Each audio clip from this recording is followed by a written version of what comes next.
Now follow me to March 26, 2011. The McClatchy newspapers reported, and I quote, "The new leader of Libya's opposition military left for Libya 2 weeks ago," unquote.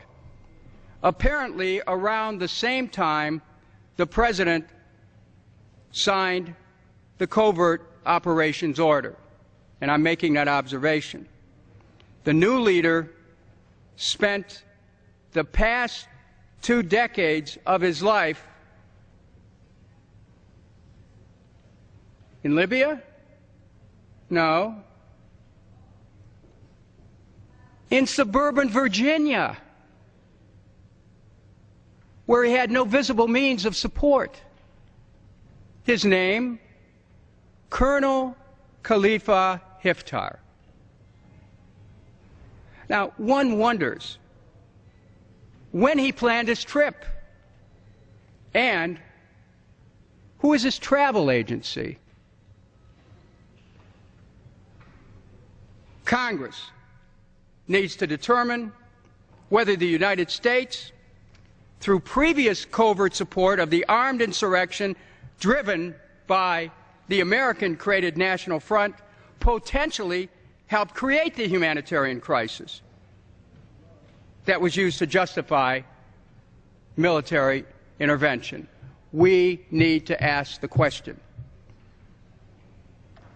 If we really want to understand how our constitutional prerogative for determining war and peace has been preempted by this administration, it is important that Congress fully considered relevant events which may relate directly to the attack on Libya.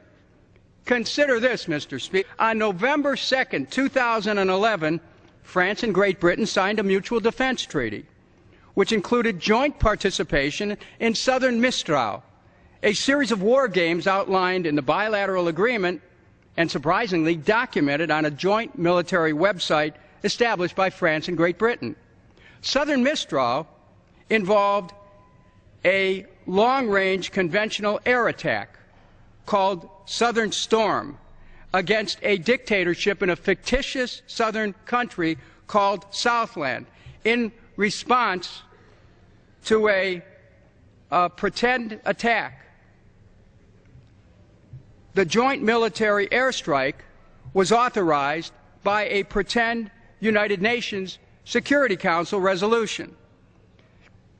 The composite air operations were planned, and this is the war games, for the period of March 21st through 25th, 2011.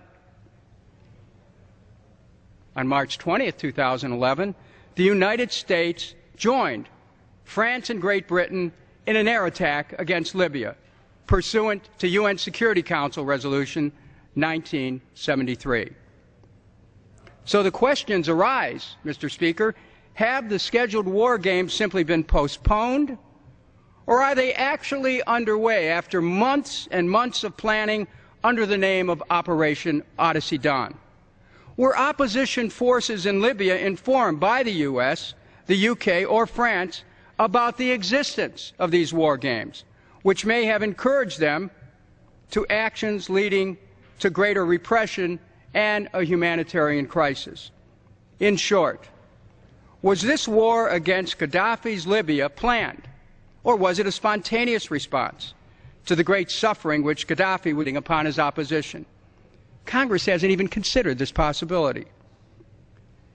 NATO, which has now taken over enforcement of the no-fly zone, has morphed from an organization which pledged mutual support to defend North Atlantic states from aggression.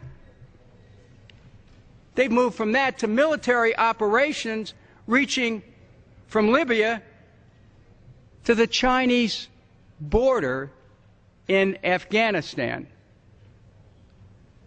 North Atlantic Treaty Organization.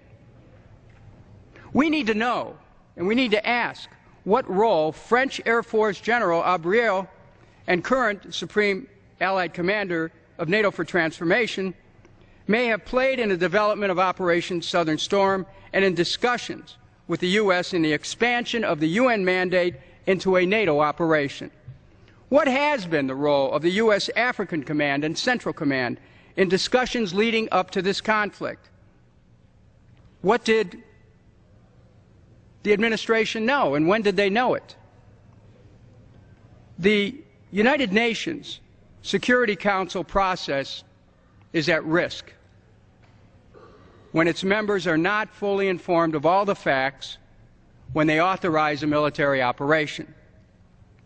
It is at risk from NATO, which is usurping its mandate, the UN mandate, without the specific authorization of UN Security Council Resolution 1973.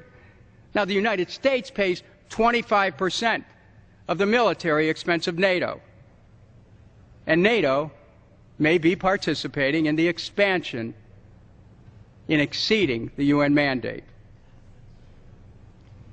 The United Nations relies not only on moral authority, but on the moral cooperation of its member nations.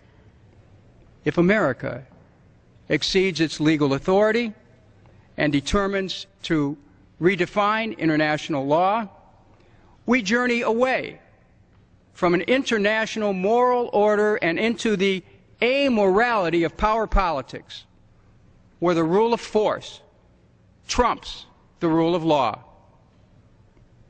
What are the fundamental principles at stake in America today? First and foremost is our system of checks and balances built into the Constitution to ensure that important decisions of state are developed through mutual respect and shared responsibility in order to ensure that collective knowledge, indeed the collective wisdom of the people, is brought to bear. Two former Secretaries of State, James Baker and Warren Christopher, have spoken jointly to the, quote, importance of meaningful consultation between the President and Congress before the nation is committed to war, unquote. Our nation has an inherent right to defend itself and a solemn obligation to defend the Constitution. From the Gulf of Tonkin in Vietnam to the allegations of weapons of mass destruction in Iraq, we've learned from bitter experience that the determination to go to war must be based on verifiable facts carefully considered.